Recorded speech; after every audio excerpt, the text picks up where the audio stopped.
Un jour, une dame m'a demandé comment ça se fait qu'un homme qui a couru après moi pendant des années, maintenant que j'ai accepté, c'est lui qui fait le difficile, c'est à lui qu'on doit demander pardon pour s'engager, je ne comprends pas. À elle, j'ai répondu. Et plus tard, j'ai été inspirée d'une situation que je vis moi-même et je vous fais la vidéo aujourd'hui. Donc regardez jusqu'à la fin les filles, je vous donne un secret. Dans mon quartier, il y a une dame qui fait des chips bananes.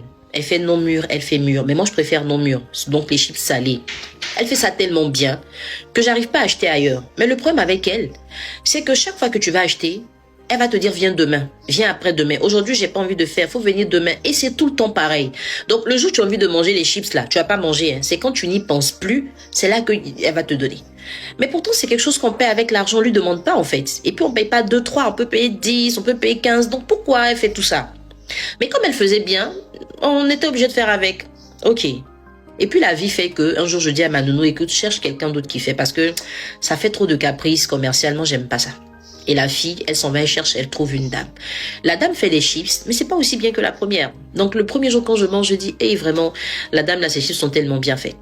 Et c'est pas grave, je me contente, je mange. Et je cherche à connaître la nouvelle. Et je lui dis, madame, vos chips là, c'est pas mal. Hein, mais je pense que quand vous faites l'emballage, il y a du vent qui rentre dedans, ou bien c'est un peu salé. En tout cas, j'ai essayé de lui dire des choses que je n'appréciais pas. Mais j'ai trouvé que c'était une femme très réceptive, très calme. Elle dit, ah bon, ok ma chérie, j'ai compris. C'est ma fille là qui attachait, mais maintenant moi je vais attacher. Ok, celle-là, tu dis c'est beaucoup, d'accord, je vais diminuer. Donc elle était comme ça. Et je lui disais, l'huile aussi, faut pas trop l'utiliser parce qu'après, ça fait qu'on sent qu'il y a un arrêt. Elle dit, ah ok. Et les jours qui ont suivi, quand j'achète les chips là-bas, c'est parfait. Elle n'avait pas encore atteint le niveau de l'autre, mais c'était déjà bien. Je dis super. C'est comme ça que j'ai viré pour commencer à acheter les chips chez la nouvelle dame. Donc l'ancienne là, elle voit ma nounou. Ma chérie, il y a chips, hein? Tu payes pas?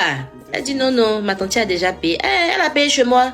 Non, on a payé ailleurs. Ah, mais pourquoi? Bon, demain, il faut venir. Elle fait chaud, elle met un cadeau dessus. Le lendemain, on n'en a pas besoin. On n'y va pas. Le surlendemain, pareil. Donc aujourd'hui, on n'achète plus les chips chez la dame. Pourtant, avant, c'est nous qui la poursuivions pour acheter les chips. Vous voyez? Des fois, quand un homme te court après pour être avec toi, ce n'est pas parce qu'il veut jouer. Il veut vraiment être avec toi. Mais tu te fais tellement désirer. Tu le fatigues tellement. Tu le malmènes tellement. Tu dépenses tellement son argent, tu fais tellement de choses qu'il se dit, tu en vaux le coup. Mais quand il te pratique, il se rend compte que c'est rien d'extra. En fait, tu ne proposes rien de spécial.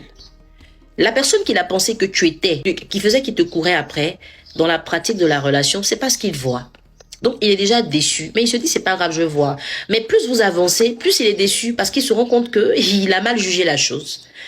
Une autre personne peut ne pas avoir ta beauté, elle peut ne pas avoir ton style, elle peut ne pas avoir tes qualités, mais c'est une personne ouverte, réceptive, qui écoute, qui pratique et qui change. Cette personne-là peut te remplacer, même en 2 mois. Tu ne fais pas attention. Celui qui te courait après, c'est après lui que tu vas courir. Parce que d'abord, tu ne valais pas ce qu'il a pensé. Il va se contenter en disant non, ça va venir. Mais si dans ça va venir, il a l'occasion de rencontrer une personne qui n'est pas toi, hein, qui n'a pas ta beauté, n'a rien de ce que tu as. Mais elle a quelque chose qui est quoi? L'écoute pour s'améliorer. Tu ne pourras pas devant elle. Tu vas tout faire. Tu ne pourras jamais la dominer. Tu ne pourras jamais reprendre ta place. Tu ne pourras plus jamais rien faire. Des fois, tu vas dire, je l'ai vue, elle n'est même pas belle, elle n'est même pas stylée. C'est pas grave. Mais c'est quelqu'un qui peut devenir mieux que toi. Pourquoi? Parce qu'elle écoute. Parce qu'elle tient compte de ce qu'on attend d'elle. Elle fait des efforts. Mais toi, comme tu te dis qu'on te court après, tu ne fais plus d'efforts. Tu banalises les gens. Tu parles mal. Tu te comportes mal. Tu donnes des rendez-vous, tu respectes pas. Hein, tu t'excuses pas. On t'appelle, tu décroches pas. Ah non, je dormais, j'étais fatiguée.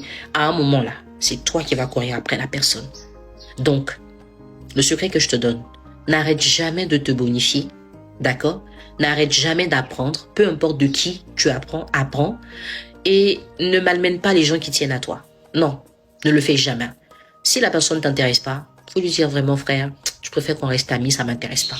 S'il insiste, c'est lui qui voit. Mais ne lui donne pas de l'espoir et puis tu vas le malmener, tu le mets à gauche, tu le mets à droite parce que genre, c'est toi. Ça va te laisser forcer.